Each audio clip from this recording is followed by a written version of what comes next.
It's Red Eye Radio. Talk about everything from politics to social issues and news of the day. Whether you're up late or you're just starting your day, welcome to the show. From the Uniden America Studios.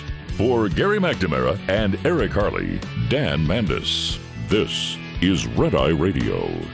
And the phone number remains 866-90-RED-EYE, 866-907-3339. Always appreciate the opportunity to fill in for Gary and Eric here on the mighty Red Eye Radio. And, it's another day.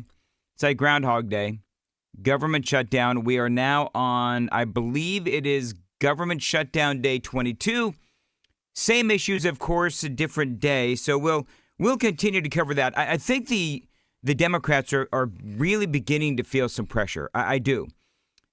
Because they saw the reporting. They've seen the reporting from people like Harry Enton and others, where the American people are clearly placing the blame for the shutdown squarely where it belongs, and that is on the Democrats. President Trump, it was a very active day for the president. Just to get you caught up, he did meet with all of the Republican senators, and he says, you know what, until the government is actually back open, I don't want to meet with the Democrats. You've got Hakeem Jeffries, you've got Chuck Schumer, and they are out there saying that the president needs to get more involved. They want the president to become more involved, and the president says, why should I? Until the Democrats vote to open up the government. For President Trump, there is literally nothing to talk about. This was him earlier today. I want to just say from the beginning, our message has been very simple. We will not be extorted on this crazy plot of theirs. They've never done this before. Nobody has. You always vote for an extension. Chuck Schumer and the Senate Democrats need to vote for the clean, bipartisan CR and reopen our government. Yeah. I mean, here's the deal. It is clean and it is bipartisan, and the Democrats have decided to do what they are doing. And now they're looking at the polling. They're really in a bad way. The Democrats are. And I'm going to tell you why. Because, and we covered some of this last night, where you have the No Kings protest over the weekend. And one of the things, and this has been a big topic of conversation the last 24 hours, we spoke about it last night as well here on Red Eye, where you have the base of the party, the hardcore left of the Democrat Party. And Donald Trump described the Democrats really as kamikaze these days. And what the president means by that is that the Democrats, they don't care about the consequences of what they're doing. And so they are going to disagree with Donald Trump. They're going to fight against Donald Trump. And if the Democrats in the Senate, if they decide to vote for reopening the government, then they're going to be primaried. That has been a big topic of conversation. So you have the base of the party. As a matter of fact, the Hill had that big article where they reported that Democrats feel like they have, they're hitting a guillotine if they vote to reopen the government. Remember what Harry Enton said last night, and we played you the audio where he said that you have a lot of these folks on the left, and they feel like their party, their leaders, they're weak.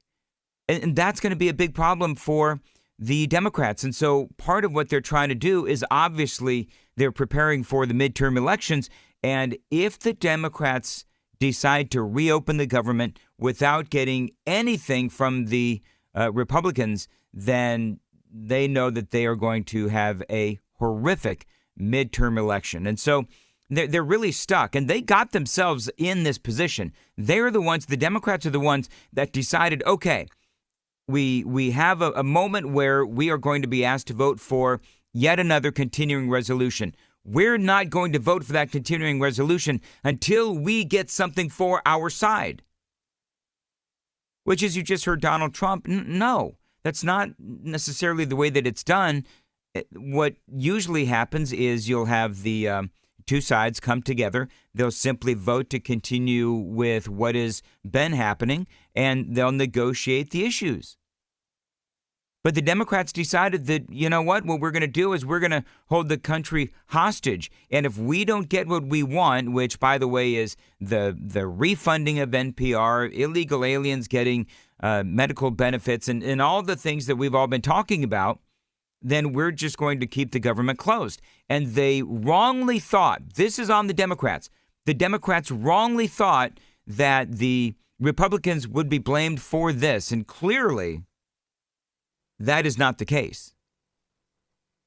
And so now you have the base of the Democrat Party who is furious with the Democrats, basically telling their leaders, their representatives, if you vote to reopen the government, then you will be primaried. And that's a big problem for the Democrats. This was in the White House earlier today. Press Secretary Karoline Leavitt. Well, we're continuing to work very hard to try to reopen the government, Jesse, and we are now on day 21 of the government shutdown. Democrats have voted 11 straight times against the Republican-led clean continuing resolution to keep the government open. And it's quite peculiar because they voted for 13 times in the past for this exact same type of funding bill. As the president very clearly stated in the Oval Office today, he will gladly meet with Democrats to talk about health care or whatever other issue that they want to talk about. And by the way, it's the Democrats who created the broken health care system in this country through Obamacare that has led to rising premium and costs. It's this president, President Trump, who is taking on big pharma, who is cutting deals with them, who is working with insurance companies across the board to bring down the cost of health care in this country. But he's not going to have those conversations until Democrats simply vote to reopen the government. She's right. You know what's been so fun watching this whole thing? The glee of the Republicans. I mean, you can tell Karoline Leavitt, again, White House press secretary, you can tell that the Republicans, while there's obviously clearly some frustration, knowing that the Democrats are digging their own hole politically, has been kind of fun to watch. But, I was thinking about this whole thing with the illegal aliens and, getting health care benefits, government-funded health care benefits. And there's conversations on that from the federal side, from the state side, and reimbursements and all of that. But there's also the subsidiaries for Obamacare. And a lot of people are talking about, and this is most certainly true, that the subsidiaries that are expiring, this was a planned sunset of these subsidies for Obamacare. It was supposed to expire. They were supposed to expire. And I got to tell you, and I know that there's a lot of people that are listening right now that are saying, wait a minute. I work for a living and I've got, benefits through my job. Maybe you do too. But can I ask you a question? Have your benefits, have your insurance through your work, if you're lucky enough to have that, if you're blessed enough to have that, have your benefits gone up or down? Mine have gone up. My wife's have gone up. She's got separate insurance. What has happened with your health insurance? And most certainly since Obamacare, insurance in the private sector, trying to buy insurance off the exchanges, that kind of a thing, it has skyrocketed. And so while I certainly understand that there are people in this country who cannot afford to buy Obamacare through the exchanges because it is really expensive, the very awkward question has to be asked. I can barely afford my own health insurance that I get through my work. Why am I subsidizing everybody else? And I know that it sort of sounds like an a-hole thing to say, right? Well, the guy who's working and has a job and they help pay for his health coverage, well, he's complaining about subsidizing other people's health care, the poor and these kinds of things. I understand that. But why am I being asked, and I know I sound, like a big jerk, but why am I being asked ultimately to fix the problems that the Democrats and some Republicans and Barack Obama created?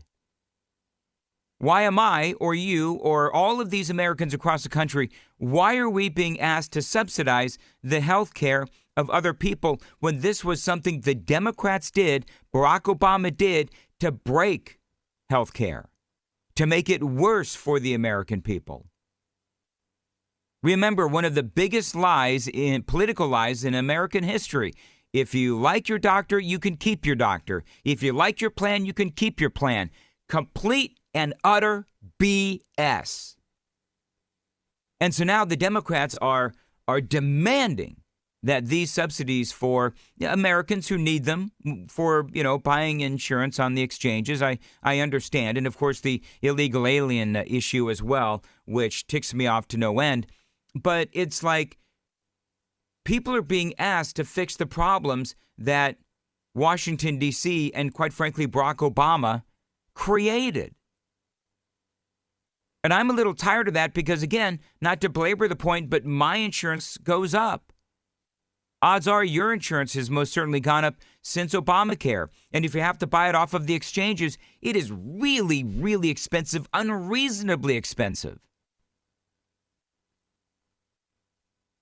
So why should the American people, who can barely afford stuff as it is, subsidize the health care of others, particularly illegal aliens? And here's my thing, is that I totally get there are people out there that need the help of the American people. And I'm willing to have those conversations. Not that I have much of a choice in the matter, but it's the principle of the thing. If there are Americans who need help with subsidies to get health insurance, I understand that. I don't necessarily like it. I think that Obama broke it. I think Washington, D.C. broke it. They created this problem, or at the very least helped create this problem. But I get it. I'm not completely detached from reality. I know that people are suffering. But instead of just subsidizing people who can no longer afford health insurance on the exchanges, and instead of giving free health care to illegal aliens like we're seeing in places like California, why don't we simply do something to fix the problem? Because there's got to be some sort of a solution. Donald Trump has been looking for a solution for years. And so I think that forcing the American people to subsidize the health care of others just on its surface as a principle is unfair. Now, maybe you're one of the ones, and I sympathize with you, I do. Maybe you're one of the ones who is getting those subsidies. And without those subsidies, then you're not going to be able to afford health insurance. I'm sorry for that. And again, I'm willing to have the conversation. But just a matter of principle, as a matter of principle, the American people essentially being asked to fix what Obama broke, I find that appalling.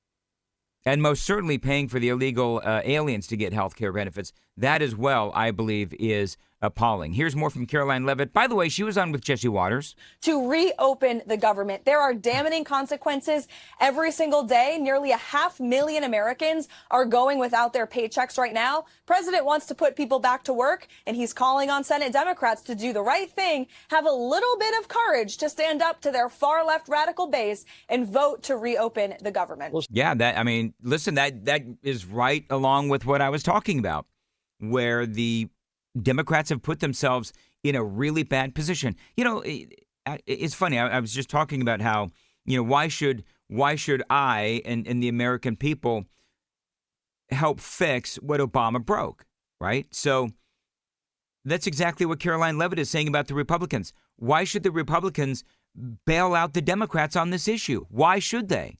They created this issue. They're also out there constantly calling the Republicans Nazis. They're constantly chanting 8647. And so my comment would be, why in the world should anybody on the Republican side of the aisle do anything to help the Democrats? They got themselves in this spiral of shutting down the government. And they made a big deal about it. And now they're screwed. And the Republicans certainly are not inclined to help them, nor should they. My name is Dan Mandis, in for Gary and Eric. This is a Red Eye Radio. The phone number, 866-90-RED-EYE, 866-907-3339. We'll return next.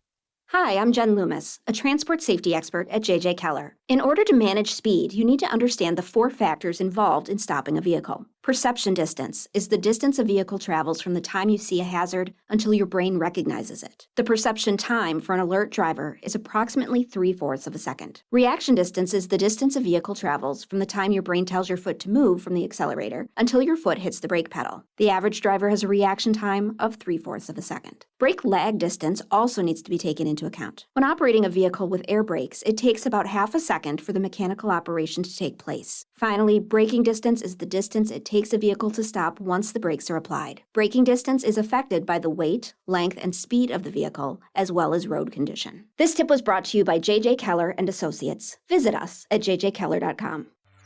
Get in touch with Red Eye Radio, toll free at 866-90-RED-EYE.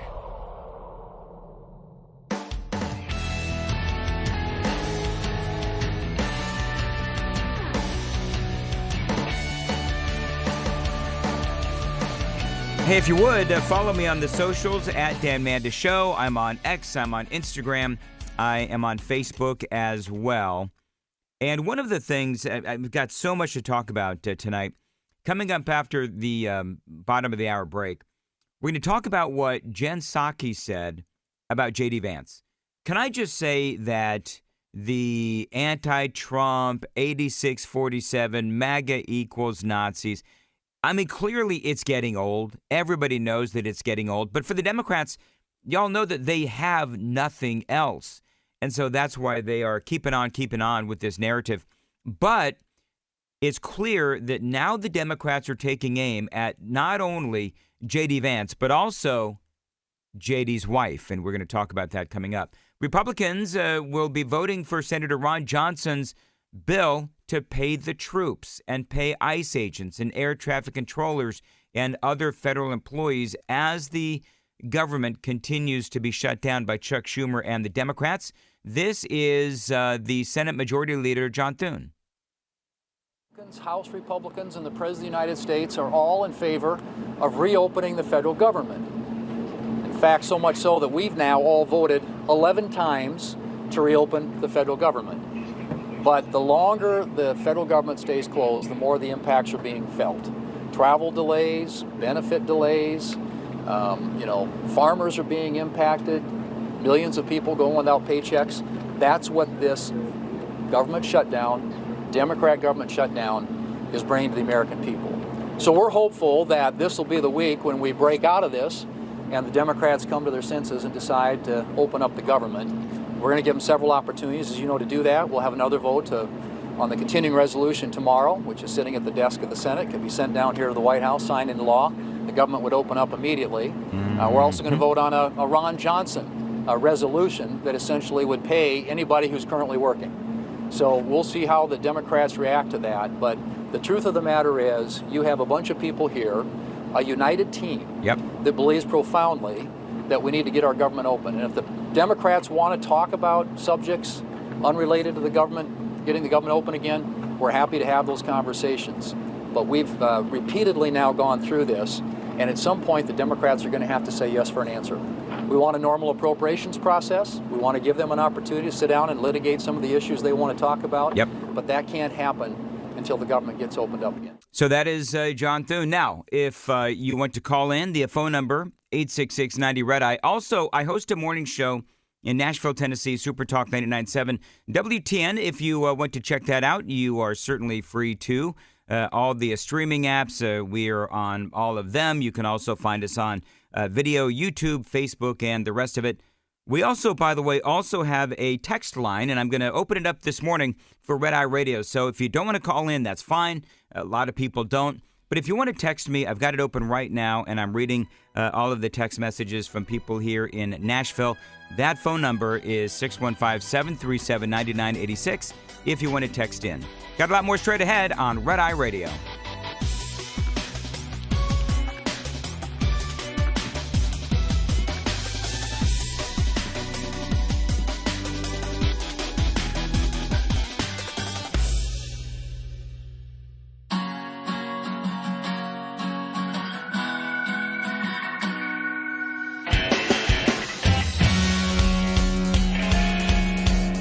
listening to Red Eye Radio from the Uniden America Studios. 866-90 Red Eye is the phone number, 866-907-3339. Appreciate you listening to Red Eye Radio. As I was saying previously, I host a radio show in Nashville, Tennessee on Super Talk 99.7 WTN.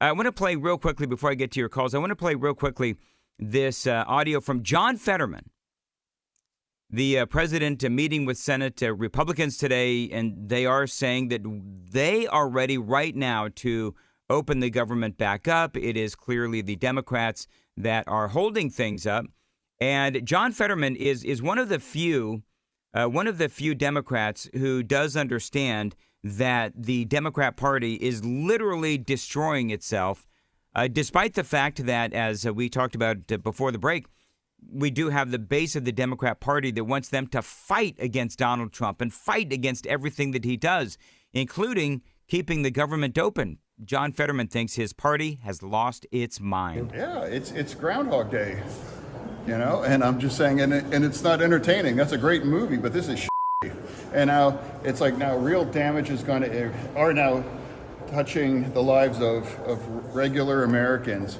and we all lose, and it's embarrassing to our allies and to our enemies abroad.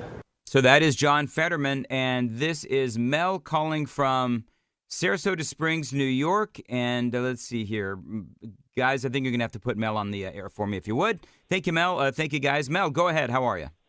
Hey, good morning. Comment on the subsidies and the cost of Obamacare. I was an owner-operator, had my own authority, a truck driver, had my own authority. I was paying $1,700 a month for really good insurance, Blue Cross Blue Shield for a family of four. Obamacare goes into effect. My health care insurance went up to $32.76 and some change for not as good cares that I had with Blue Cross Blue Shield. Yep. I had that going for about a year. I just couldn't afford it anymore. I had to sell my tractor and then get hired on by a large company. And now I'm paying just a tad over $1,000 a month for a family of four with okay coverage. Not as good as I had when I had my own authority. Listen, it's insane. Obama told you, Mel, if you like your doctor, you can keep your doctor. If you like your plan, you can keep your plan. That's what Obama said. And I have said for so long that is one of the biggest political lies in the history of political lies. And Mel, I appreciate your story, and I appreciate your call as well. 866-90 Red Eye is the phone number. Jen Psaki, circle back. She's on some sort of a podcast, and they attack not only JD Vance, but they also attack his wife, Usha. I'm gonna play this audio for you in its entirety. Then what we're gonna do is we're going to play a little bit at a time, and I'm going to debunk literally everything that Jen Psaki says. But this is clearly an example that Trump derangement syndrome is not about Donald Trump. It is about Republicans. This is Jen Psaki. I think the little Manchurian candidate, JD Vance, wants to be president more than anything else. Yeah. I always wonder what's going on in the mind of his wife. Like, Agreed. Are you okay? Please blink 4 times. Yes. We'll come over here. We'll save you. And that he's willing to do anything to get there. And that your whole iteration you just outlined, I mean, he's scarier in certain ways. He's smarter. In some ways. And he's young. Yeah. And ambitious. And agile in the sense that he is a chameleon who makes himself into whatever he thinks the audience wants to hear from him. Now, what's also true, though, is JD Vance is not – he's in some ways goodish on paper if you like what he believes in. I don't know. But I don't know that he can take the whole movement with him. No way. I don't think so either. There's no Riz. It's got no Riz, right? None. And no Riz. He just is a little odd. And totally. So Trump's odd in a different way. So I'm skeptical of that. So yeah, he's got to. I mean, everything going on right now, and I think we have to be very clear-eyed about this, is about trying to manipulate the public around elections. And So there you go. That is Jen Psaki. Do you know what I want to do? I just had an idea. I think what I want to do is I want to do a poll right now. Follow me on X at Dan Mandis Show. And I'm going to do a poll. Do you believe that JD Vance, I'm literally typing it out right now, can continue the MAGA movement after President Trump's term? I'm going to do this, President Trump's term. I want you to follow me on X at Dan Mandis Show, and I want to know from you. Jen Psaki says that there's no way that JD Vance has the riz, ladies and gentlemen, the riz to continue the momentum of the MAGA movement. So I'm posting this right now, and I would love for you to take the poll. I'm going to do this all night. Follow me on X at Dan Mandis Show. Now, let's get back to what exactly it is that Jen Psaki said, because you know what the thing is? She said so much in that minute 15 that I'm listening and I'm like, there's no way that I can sort of recount everything that she said in one monologue without constantly referring back. So I'm just going to take her comments one by one. I think the little Manchurian candidate, JD Vance. So the little Manchurian candidate is what she calls JD Vance. So I looked this up, in case you don't know, because I wanted to make sure I got the official definition.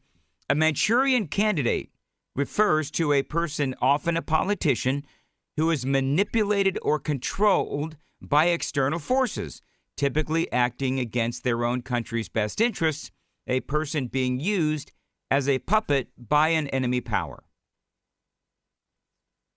So this is what bothers me about people on the left, is that they say these things, but they don't offer any actual substance to them. So, for example, when she says this, little Manchurian candidate, so is she implying that JD Vance is being manipulated or controlled by, I don't know, what, Israel? Is it China?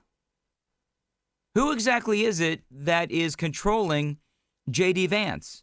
I mean, I realize that, and clearly this little minute 15-second clip of Jen Psaki, I realize that, you've got Jen Psaki, and then you've got her little puppets over here that are saying, oh, yes, Jen Psaki, absolutely right. Oh, yes, yes, yes. As opposed to saying, can you maybe, I don't know, give a little bit more substance to the talking points that you're spewing out? Because I want to know from Jen Psaki, who exactly is it that JD Vance is being controlled by? Moving on. Wants to be president. Mm-hmm. Mm-hmm. Well, of course he wants to be president. You know why? Because he's a politician. You know who else wanted to be president? Barack Obama. Do you know who else wanted to be president? Joe Biden. Do you also know who wanted to be president? Kamala Harris. In other words, I understand you could make an argument that people who want to be president should not be president. I get that. We could have a talk show on that. But let's just be honest. I mean, who doesn't want to be president of the United States besides me? So she goes on and talks about how, okay, so then my question is, all right, so if he's a politician, doesn't he want to be president? And is that a bad thing? Mm-hmm. Mm-hmm. More than anything else. Yeah. I always wonder what's going on in the mind of his wife. Like, Agreed. Are you okay? Please blink 4 times. Yes. We'll come over here. We'll save you. So now she's going after Usha. And this is what I found interesting, is that I totally understand why Usha would want to blink 4 times to get out of her marriage to JD Vance, right? Because JD Vance has nothing to offer, does he? He's only a best-selling author. He's only a Marine. He only got his law degree from Yale. He ends up being a senator and now a vice president. They actually made a huge movie out of his book. I mean, JD Vance, what a hack, right? I can see why Usha would want out. And so I hear these things, and I'm trying to understand the mind of Jen Psaki when she says some of these ridiculous things that she says, which are all attack points, obviously. And that he's willing to do anything to get there.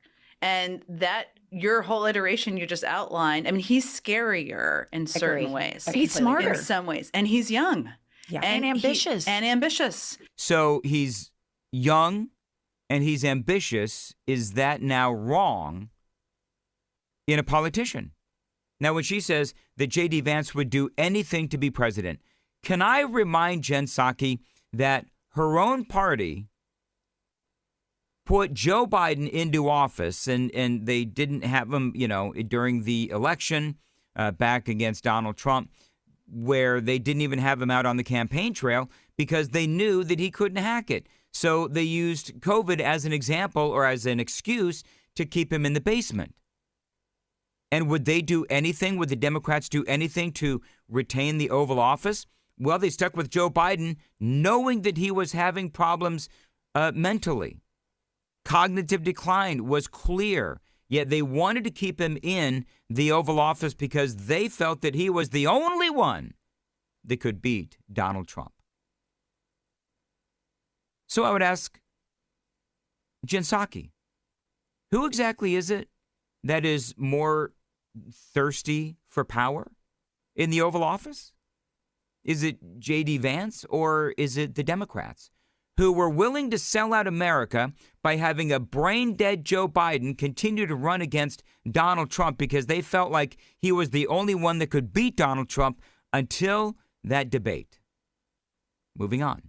And agile in the sense that he is a chameleon who makes himself into whatever he thinks the audience wants to hear from him. What I don't even know what that means. JD Vance has been incredibly consistent in his conservative values. Now, he originally did not like Donald Trump. Then he ended up appreciating, clearly now, Donald Trump a lot more. But when she says that he's a chameleon who will, say anything depending on the audience that he is in front of, well, good Lord, friends, wasn't that Joe Biden? I mean, Joe Biden was famous for that. And more often than not, the yarns that he spun were lies. Now, what's also true, though, is J.D. Vance is not, he's in some ways goodish on paper if you like what he believes in. I don't know. But I don't know that he can take the whole movement with him. No way. I don't think so either. There's no Riz. It's got no Riz. Right? No Riz. JD Vance has no Riz, friends. By the way, if you don't know what no Riz is, I had to look this up. And this is what they say. No Riz, a lack of romantic appeal or charm. Can I just be honest? And I'm a Donald Trump supporter. Is Donald Trump charming? I don't know if I would say that Donald Trump is charming or that he has charm and this, lack of romantic appeal. Yeah, I'm not thinking about Trump that way, just being honest. But what J.D. Vance does have, and she was right on this one point, J.D. Vance is extraordinarily smart. But the term no Riz refers to a lack of romantic appeal or charm. It indicates that someone does not possess the ability to attract romantic interest or is perceived as lacking charisma in social situations. In other words, if someone says, I have no Riz, they are expressing that they feel they are not charming or smooth in romantic contexts. Oh, I've got more from Jen Psaki, and it is all straight ahead. The phone number is 866-90-RED-EYE, 866-907-3339. We'll return next on Red Eye Radio. Get in touch with Red Eye Radio, toll free at 866-90-RED-EYE.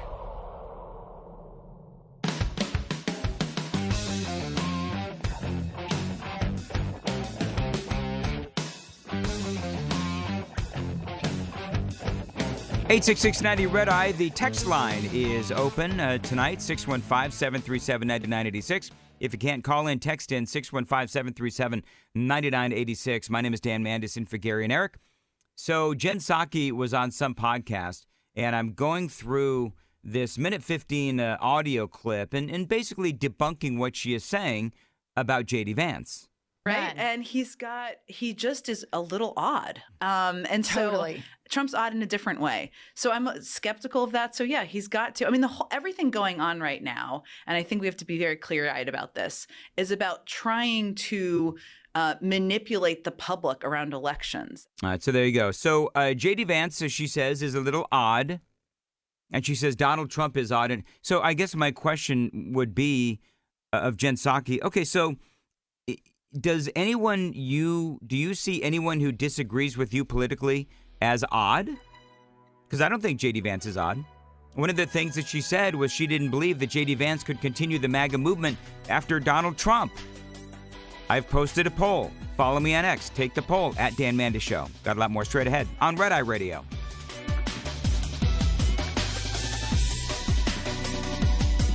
Top of the Hour News is brought to you by House Products. Visit houseproducts.com. This is Red Eye Radio on Westwood One.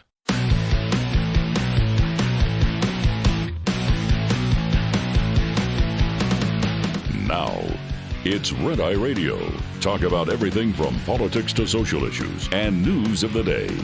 Whether you're up late or you're just starting your day, welcome to the show. From the Uniden America Studios. For Gary McNamara and Eric Harley, Dan Mandis. This is Red Eye Radio. The phone number, 866-90-RED-EYE, 866-907-3339. Tonight, I've got my text line open as well, so if you can't call in, text in. That phone number is 615. That text number is 615-737-9986,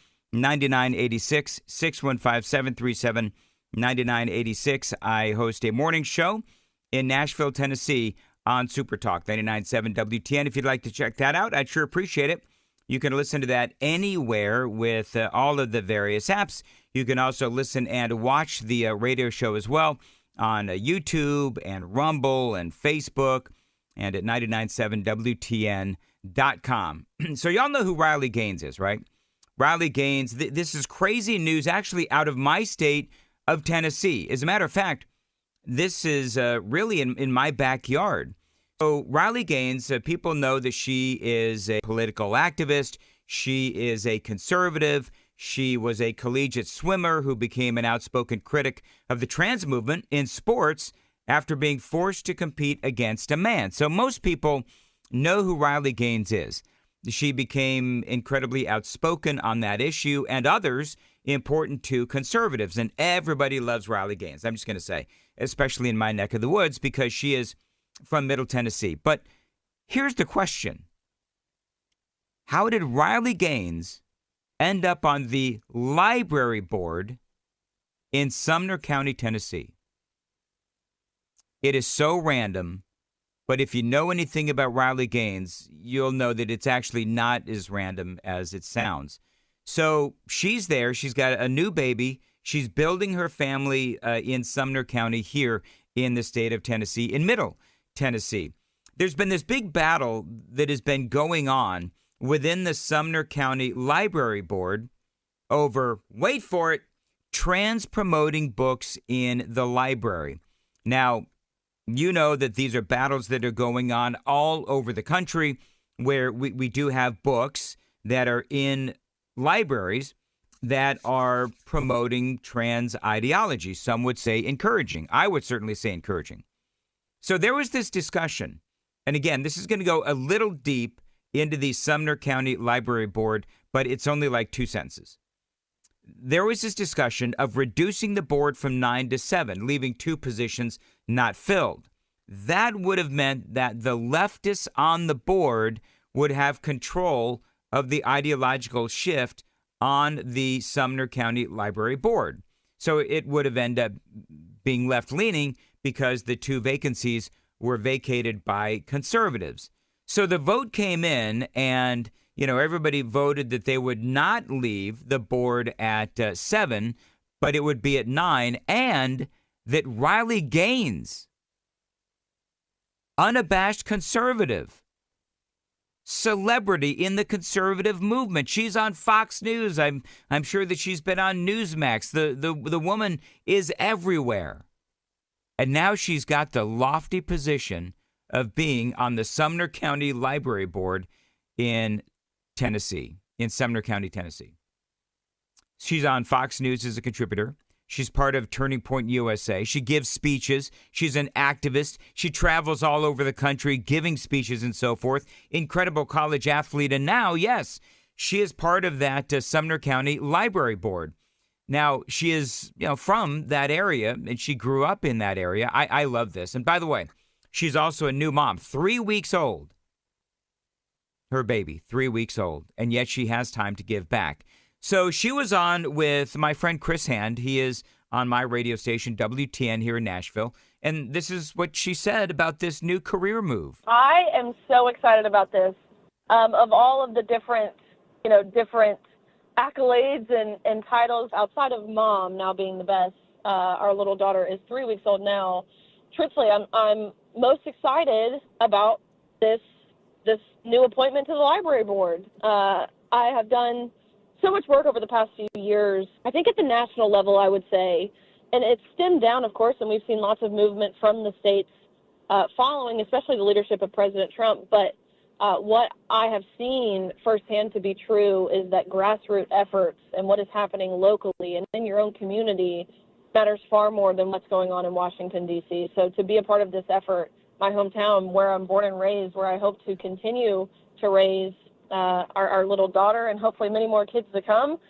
Just very, very excited about this opportunity. Yeah, I mean, clearly she is. She sounds fired up about this. Now, in Sumner County, again, they've been debating banning these trans-related books in the library, but it has failed because they say that there is a worry about lawsuits and lack of legal guidance from the county attorney. And so this is going on and on. It's here in Middle Tennessee. The woman who was removed from the board, by the way, a woman named Joanna Daniels, she was pushing for the ban. And so they removed her because I think that, she perhaps didn't make a lot of friends on the board. I really don't know. But the removal of these trans-related books is something that she was very passionate about. And again, she was essentially removed from the library board because she was too loud. But this is the crazy thing, though, because Joanna Daniels was loved by Riley Gaines, and so they replaced Joanna Daniels with, Riley, somebody who has a huge microphone, a huge social media presence, and she's really, really good at defending conservatism and going into battle against the progressives. And so during this interview on WTN here in Tennessee, my radio station, she says that, you know what? I love what Joanna Daniels did, and now she is ready herself, Riley Gaines is ready herself to move forward.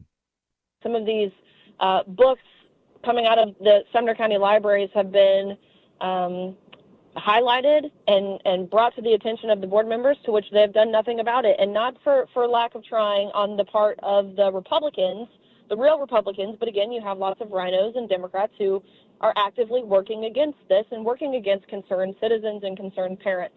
So that here in Sumner County is what we're focused on, passing this policy to prevent this garbage and this filth from being in our libraries and kids having access to it. Again, following state law, which is crazy that we have to say that. The law is already in place, but it's up to us, again, even concerned parents, concerned citizens, bringing this to our attention so we can make sure we're holding everyone accountable. 4 words. It's up to us. Now, I'm going to expand on that a little bit. And again, I have the utmost appreciation for Riley Gaines, but I hate to be a Danny Downer. But can I ask this question? How many kids are going to the library to check out books on transgender stuff? It's on the internet, friends. And so when I say it's up to us, it's up to you as a parent to know what your kid is doing online.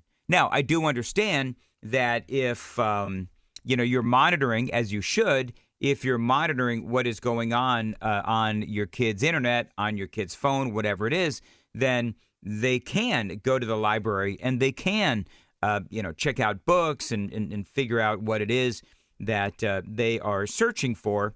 But here's the deal. I do wonder how many parents really know, and I'm just going to ask this rhetorically. If you're a parent, do you really know what your kid is doing online? Do you have any real idea? And I know that most parents will say, oh, I know everything that my kid is doing online. Do you? Okay, well, good for you. We try in my house, but it's a battle. But we've got all the protections on there and so on and so forth. So we do our level best. But I don't see a lot of kids going to a library to find books on transgender. Now, they do have books there that if a kid is like reading stuff or whatever, and they happen to find it and they are intrigued and it sets them along this path, I do understand that concern as well. But the grooming is being done on the socials. That's the problem. The grooming is being done on the socials. You start looking for information, and then the algorithm pushes more of that kind of content to kids, and kids are watching all of these, trans influencers on TikTok, on Instagram. Do you know what influencers your kids are following? Do you know what hashtags they're following? That's a big question. Because if you are a person of a certain age and, guilty as charged, I'm 57, I'm here to tell you that the internet was it wasn't even around when I was in high school, when I was in junior high school.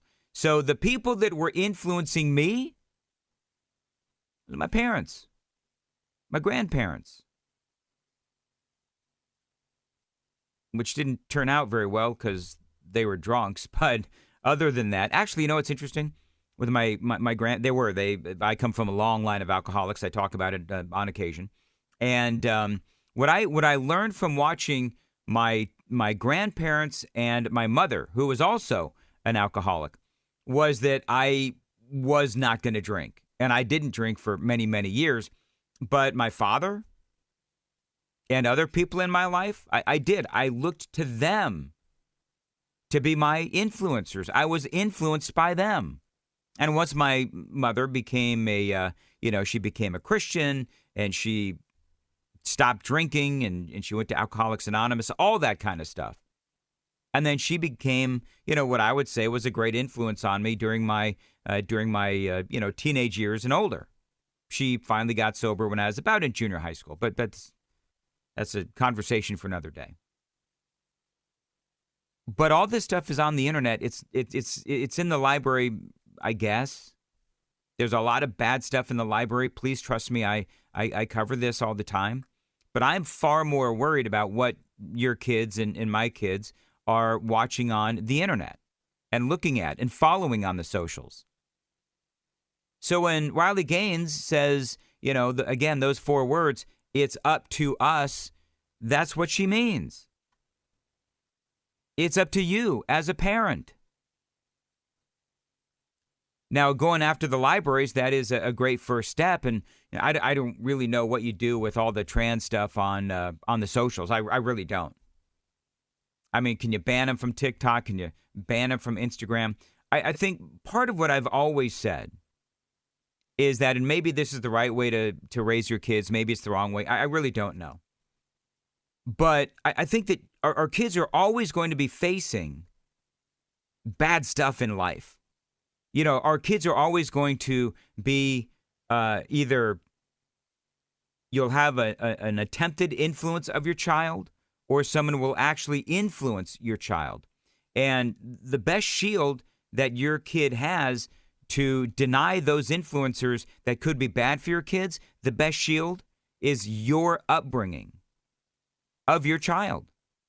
So I've never really been a fan. I'm just going to be perfectly honest with you, and a lot of you may very well disagree with me, but I've never been a fan of just completely shutting off anything and everything that you feel could be bad for your kid. They need to know what's out there so that they know what it means, so that they know the reason why you think that, it's a bad road to go down. It's a bad path.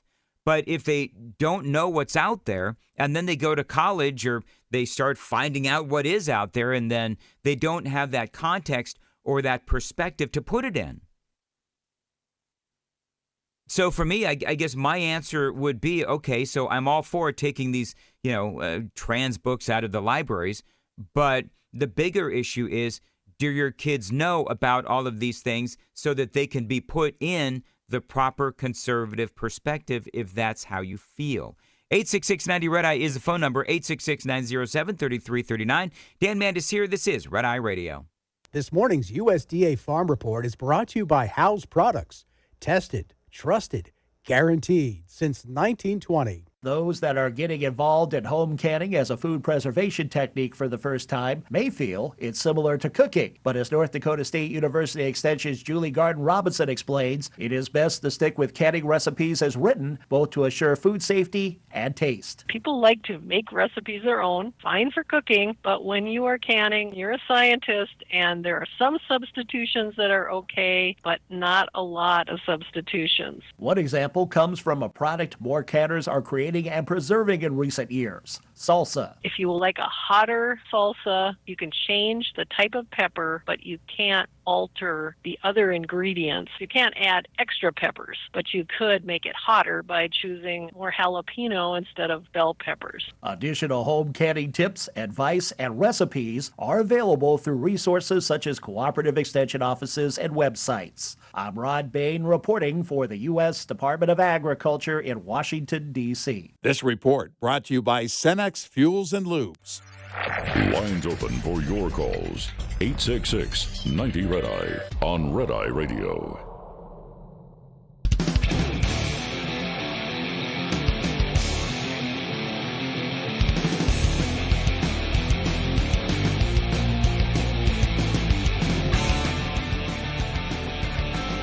It's Red Eye Radio. The phone number is 866-90-RED-EYE, 866-907-3339.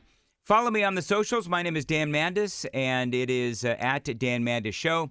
And I decided today that I was going to just sort of jumping off of a audio bite that I had of Jen Psaki saying that JD Vance didn't have the riz to continue the MAGA movement, and which basically means when somebody says that someone has no riz, it means that they're not charming, and they're unable to bring people over to their side. And I thought it's kind of funny. She says that about JD Vance. I mean, what did Joe Biden have riz? I mean, that's the whole point. That whole audio bite was nonsensical. But what I did was I put up a poll on my X feed at Dan Mandis Show, and the question was this: do you believe that JD Vance will be able to continue the MAGA movement after Donald Trump's second term? Because it is clear that JD Vance is being, sort of groomed for the position, and we can go into how that is happening later on in the broadcast. But overwhelming majority, and again, it's an X poll. Follow me on X at Dan Mandis Show. Overwhelming majority of the people that have taken the poll thus far say absolutely JD Vance can carry on the MAGA movement. Ernest is in, I think that's Connecticut, on Red Eye Radio. Ernest, how are you? I'm doing fine. And you, I like what you're saying. It's one thing I wanted to say. I give you a whole lot of credit, and give you a lot of respect for talking about your mother and your family with the alcoholism. I am a veteran, and when I got out, I struggled with that for a little while, and it's not something that you want to just tell people. That's something because there's a stigma behind it, and sometimes people don't understand what that's about. Yeah. So I just want to thank you for that, and you're sharing that. It's not easy. I'm pretty sure it wasn't. So thank you for that. Mm-hmm. Sure thing. The next thing is the thing with women in men's sport. I agree with you. Men have no business in women's sports. They got no business, and if they go into one of my daughter's locker room, there's going to be some issues. They need to, because they're here. You're not going to just wipe them off the planet. So if we have to come up with something, I would say let's just make their own sport. Let's have a trans sport swimming team. basketball team, especially boxing. In the Olympics, they're knocking those poor women around like they were nothing. Oh, it's ridiculous. It is crazy, Ernest. And Ernest, I appreciate the call. I know that you also had a question regarding Obamacare, and I've touched on a lot of issues already this morning. But your question was about Obamacare and why has Donald Trump not fixed Obamacare? Donald Trump. So I'm going to go through you know what? I'm running out of time. Ernest, I'm going to thank you for calling. I'm going to talk about everything that you just mentioned on the other side of this break. So Ernest, appreciate the call. Got a lot more straight ahead on Red Eye Radio.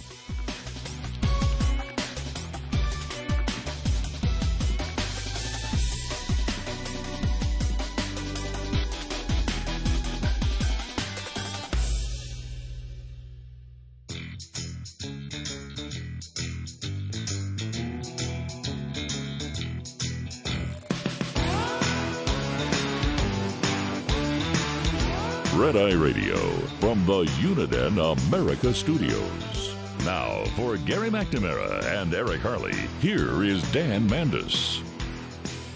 866-90 Red Eye is the phone number, 866-907-3339. You can text into the show. A lot of people texting in from across the country this morning. It is the text line that I use for my local show in Nashville, Tennessee. I am a morning show host, their proud Red Eye Radio affiliate.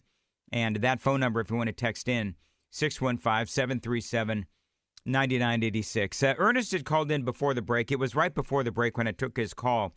So he said a few things, and I want to comment on what he had to say here, which is, and I tend to blow through a lot of topics, and one of the things that I spoke about earlier was, the trans movement and trans men, basically men playing in women's sports. And it is obviously, and Ernest pointed this out, it is horrific. If you've seen the videos and if you've seen the reports of, basically men playing volleyball. I used to have a whole list of women who have been injured by men on a basketball court or a volleyball court. You heard Ernest talk about boxing or kickboxing or whatever. And I will say this, is that you have got to be mentally ill to believe that some guy putting on a dress should be kickboxing a female. You've got to be mentally ill. I will absolutely say that. No problem, full stop. And that defines the Democrat Party. And so when you hear the Democrats say, men can be women and they should be playing on, the sports teams. And it's not only about women getting injured. I mean, you also have, guys deciding that they're going to put on a dress and be trans, and then they can take scholarships or prize money or medals or whatever. And Donald Trump is done his level best to try to stop that. States, of course, are pushing back. I don't know where it is. It's in the courts. But I do believe, and I don't take lightly calling people mentally ill, but that's the only thing that I can think of. That if you are a person, if you're a Democrat, and you think it's okay for a grown A man, even if he's 17, 18 years old in high school, I believe that that's a man, and you think that it's okay for them to get into a kickboxing ring or wrestling match with a female, knowing what's going on these days with women getting hurt, I'm just going to flat out call you mentally ill. And I don't take that lightly. Or just irrational thinking, one of the two. Ernest also talked about the issues with Obamacare, which there are many. I mean, I talked about Obamacare earlier, and I'm not going to repeat the segment that I did, the monologue that I did. But the bottom line is that my insurance and your insurance is a lot more expensive these days. And so why exactly is it that the Democrats want us to continue to subsidize Obamacare for people who can't afford it? And I understand that, and I feel badly for those people who are American citizens and are utilizing those subsidies to afford Obamacare. But I think what frustrates me is that why am I supposed to or expected to solve the problems of the Democrats? They caused this problem. They caused this problem. You were not able to keep your doctor. You were not able to keep your plan, like Obama said. And so during Donald Trump's first term, the moderates and the really hardcore conservatives, they couldn't, in Congress, they couldn't agree on how to fix Obamacare. They just couldn't. And nobody could come up with a replacement program either. And so right now, Obamacare, it is so tentacled in our society that it is going to be impossible to get rid of. I'm just telling you that. Like, I don't even think Donald Trump has talked about repealing and replacing Obamacare. Remember that whole thing? Repeal and replace, repeal and replace. Well, it didn't happen. And the reason it didn't happen is because the Republicans couldn't agree. And Donald Trump tried his level best. At the very least, what he was able to do was kill the mandate. So at least that. But Trump has come out and he said that what he wants to do is he wants to make Obamacare better. And if they can figure out a way by increasing competition, buying across state lines, or any of the other myriad of ways that they've spoken about to make it more affordable, to make the plans better, and make the plans more appropriate for what you need, then absolutely the Republicans ought to figure out a way to do it. But I'll tell you this, friends, they would need a super majority in the House and the Senate to do it, because the Democrats, they just hate on everything. Literally everything Donald Trump does, they hate on. And it's really sad, actually, when so many of these Democrats are defined by their hatred of Donald Trump. Hey, do you know who's back? Karine Jean-Pierre is back. I used to call her Cringe. Karine Jean-Pierre is back. And so I think part of what's going on, you know, she's got this new book. She's talking about how she is now an independent, and she's really angry, and she's frustrated at the fact that the Democrat Party basically, kicked off Joe Biden off the top of the ticket. And she's angry about that. But I think what this has really done on this little book tour, because this book tour of Karine Jean-Pierre, it's not going well. And it's not going well because I think part of what it's doing is it is reopening old wounds. And by the way, those wounds are not old. I mean, those wounds from the last couple of years, particularly of Joe Biden, those wounds are still fresh. And so she writes a book calling out the Democrat Party for kicking Joe off the top of the ticket. And obviously they put Kamala Harris in there. We all know how that worked out for the Democrats. It didn't. But this is the kind of conversation that Karine Jean-Pierre has had with podcasters and television hosts and so forth. Again, it's not going well. We did have legislative wins. Sure, and but he that didn't is talk about him that well, though. He couldn't talk about them. He wasn't campaigning. No. Wait. First of all, he did talk about them. Whether it broke through or not, he did. Tim, he did talk about. I mean, he talked way less to the press than Donald Trump does. Way less. And he wasn't out there at all. He wasn't good off the cuff. He wasn't doing press conferences. Let's just be real. Like, he didn't do paid events. Tim, that's not true. Hey, Tim, and this, by the way, is Tim Miller. I think it's a leftist podcaster. Tim Miller is calling out Karine Jean-Pierre because I think what's happening is that because she has now decided that she is an independent, that these Democrats are going after her tooth and nail, and they're calling her out. Tim, you're conflating all of it. That's what you're doing. No, you're telling me he didn't talk well about it. Then you're telling me he didn't talk at all. He didn't do either. He didn't talk very often, and when he did, it wasn't very good. I mean, Tim is absolutely right. I mean, Karine Jean-Pierre, she's got a new look about her. She's got remember she had the whole curly thing going on?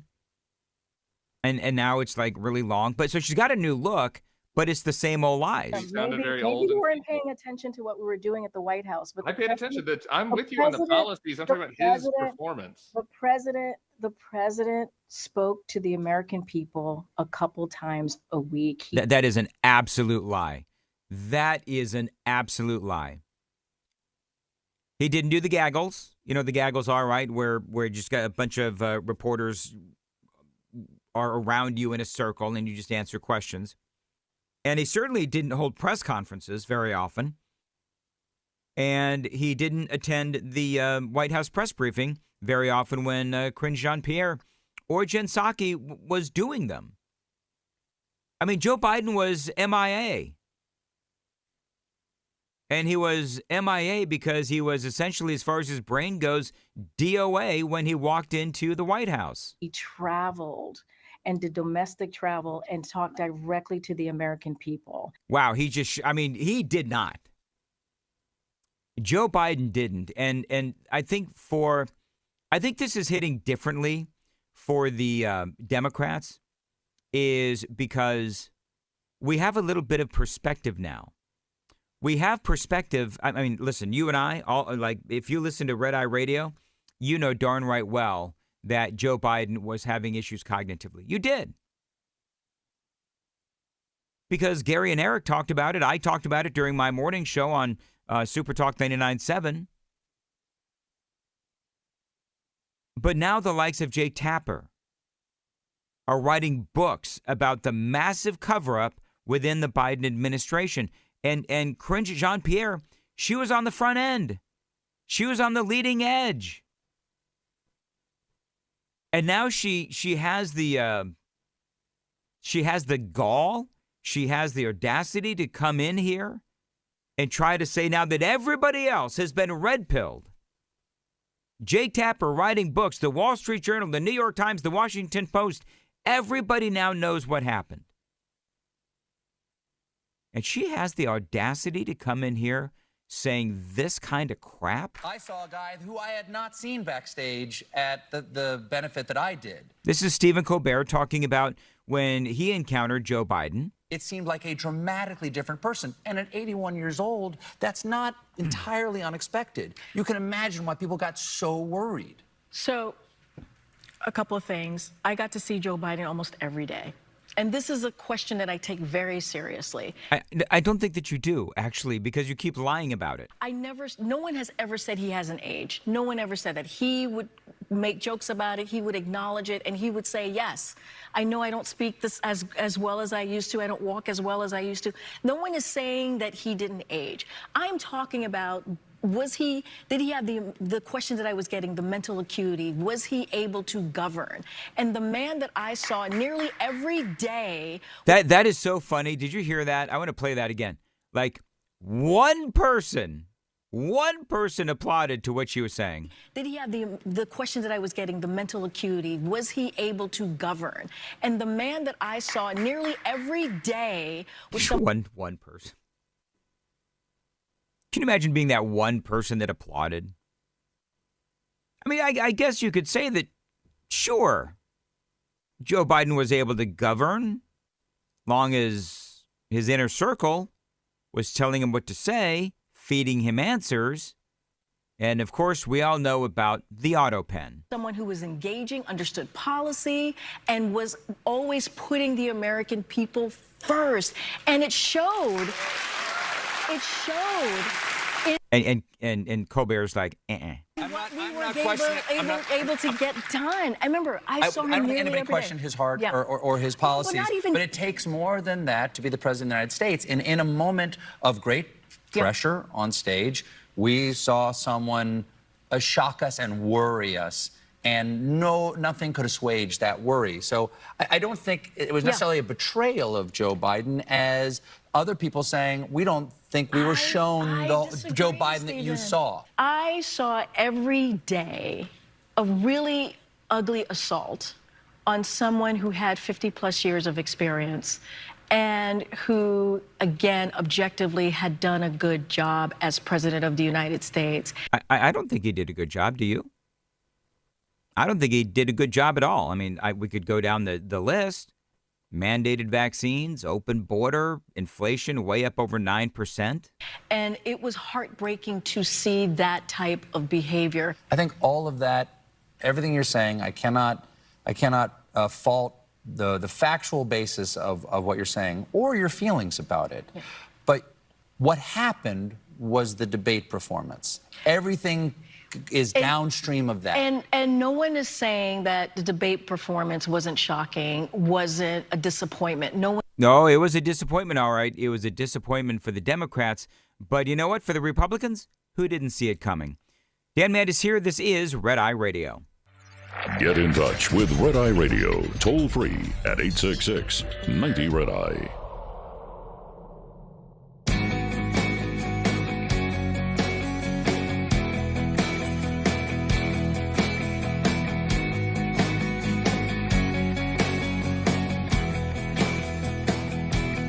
Red Eye Radio, 866-90-RED-EYE is the phone number, 866-907-3339. You also have the text line that I'm utilizing tonight, 615-737-9986.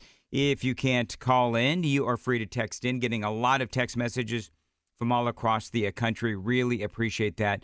I'm also on Twitter, X, at Dan Mandis Show, all the socials, at Dan Mandis Show. And I did a poll tonight. Do you believe, on X, do you believe that JD Vance can continue the MAGA movement after President Trump's term?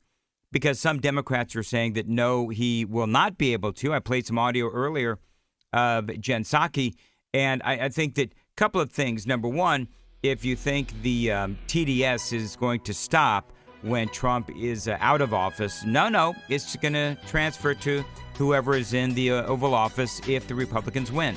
94% of those people that took the poll said, yes, J.D. Vance can continue the MAGA movement.